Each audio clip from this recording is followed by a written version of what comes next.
Kembali bersama saya. Saat ini saya akan membagikan firman Tuhan. Sebelumnya mari kita berdoa. Tuhan yang Maha Kuasa, Allah di dalam Kristus Yesus yang kami sembah, kiranya Tuhan memberkati firman-Mu yang saat ini kami bersama-sama dengarkan lewat media yang ada. Biarlah orang-orang yang menyaksikan video ini dapat diberkati setiap hati mereka, dan biarlah firman yang mereka dengarkan dapat berakar dan juga menghasilkan buah-buah yang manis, dan firman itu menjadi renungan ya setiap hari. Kiranya Tuhan Engkau memberkati para pendengar. Dalam nama Yesus kami berdoa dan mengucap syukur. Amin. Oke, saat ini saya akan memberi tema renungan untuk kita, yaitu bergaul dengan Tuhan. Nah, ketika kita bergaul, tentu yang kita harus lakukan dalam setiap hidup kita adalah beribadah dengan Tuhan. Nah, beribadah kepada Tuhan itu harus menjadi gaya hidup orang percaya, karena hanya takut akan Tuhan dan setia beribadah kepadanya dengan segenap hati kita. Sebab ketika kita setia, kita akan mengetahui hal-hal yang besar yang dilakukan Tuhan atas hidup kita. Nah, kesetiaan kita kepada Tuhan itu adalah wujud ungkapan syukur kita. Itulah yang harus dilakukan bagi setiap kita. Beribadah kepada Tuhan harus dengan takut, dan beribadah kepada Tuhan itu dengan sukacita. Datanglah ke hadapannya dengan bersorak-sorak dan dengan mulut yang bersih. Kita harus berlaku baik, hidup lurus, hidup tulus, dan hidup yang sesuai dengan kehendak Tuhan.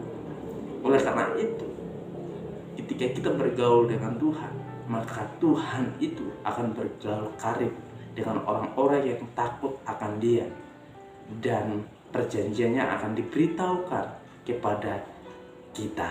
Kita akan melihat dalam Mazmur 25 ayat 14. Tuhan bergaul dengan orang yang jujur, yang setia, dan yang beriman kepadanya. Oleh karena itu, yang kedua yang kita harus perhatikan adalah kita harus berkenan kepada Tuhan. Nah, kalau kita mau berkenan, itu adalah sesuatu yang harus kita lakukan. Bagaimana kita harus semakin dekat dengan Tuhan. Tuhan akan menetapkan langkah-langkah orang yang berkenan kepadanya. Dan ujilah apa yang berkenan kepada Tuhan. Maka kita sebagai orang yang percaya harus hidup benar. Maka hidup kita harus hormat dan takut kepada Tuhan, yaitu Tuhan Yesus Kristus. Jika kita melakukan akan kehendaknya, maka kita akan mendapatkan hidup yang layak, hidup yang datangnya dari Tuhan. Dan Tuhan akan berkenan kepada orang-orang yang selalu senantiasa setia kepadanya. Oleh karena itu, yang ketiga yang kita perlu perhatikan, yaitu berseru kepada Tuhan.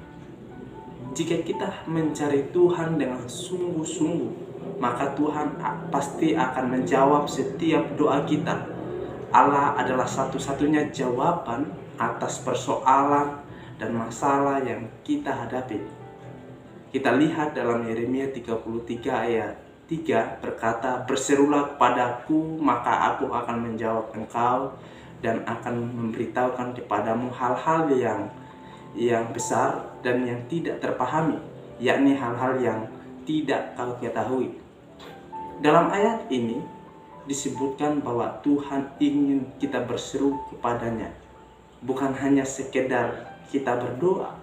Yang dimaksud dengan berseru adalah berdoa dengan sepenuh hati kita.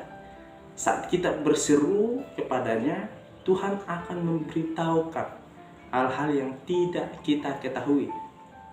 Ya, tentu sebagai umat percaya ada begitu banyak misteri yang kita tidak ketahui. Oleh karena itu, berserulah kepada Tuhan yang memiliki hikmat, yaitu kebenaran, sehingga kita akan memperoleh sesuatu yang kita tidak ketahui. Terkadang Tuhan menempatkan kita pada posisi tertentu agar kita berseru kepadanya. Yang menjadi persoalan bukan tentang apa yang terjadi, namun respon yang kita berikan saat kita menghadapi masalah tersebut menentukan apa yang akan kita dapatkan. Hanya hikmat Tuhan yang dapat menolong kita untuk dapat memberikan respon yang benar saat berada dalam tekanan atau badai. Oleh karena itu, yang kita harus hidupi adalah bagaimana kita beribadah dengan Tuhan, kita harus bergaul dengan Tuhan, dan juga kita berseru kepadanya. Karena tempat kekuatan orang-orang yang percaya hanya bagi Dia yang menjadi sumbernya. Kiranya Tuhan Yesus memberkati kita sekalian. Amin.